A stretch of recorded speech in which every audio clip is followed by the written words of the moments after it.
بسم اللہ الرحمن الرحیم، السلام علیکم ورحمۃ اللہ وبرکاتہ۔ Learn Quran word by word اور عابد راجہ چینل کی طرف سے آج میں آپ کو ایک ایسی دعا بتاؤں گا جو رسول اللہ صلی اللہ علیہ وسلم کسی تکلیف کے ٹائم پڑھا کرتے تھے۔ تمام دوستوں سے گزارش ہے کہ اس دعا کو آپ نے آگے شیئر ضرور کرنا ہے تاکہ دوسرے لوگ بھی پڑھنا سیکھ سکیں۔ تکلیف کے وقت کی دعا۔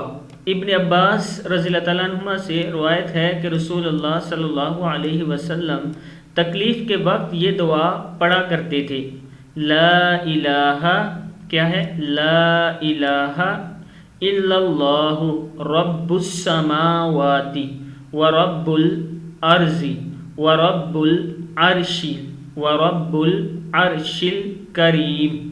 پھر پڑھتے ہیں لا الہ الا اللہ رب السماوات ورب الارض ورب العرش الکریم۔ ایک بار پھر پڑھیں لا الہ الا اللہ رب السماوات ورب الارض ورب العرش الکریم۔ صدق اللہ العظیم۔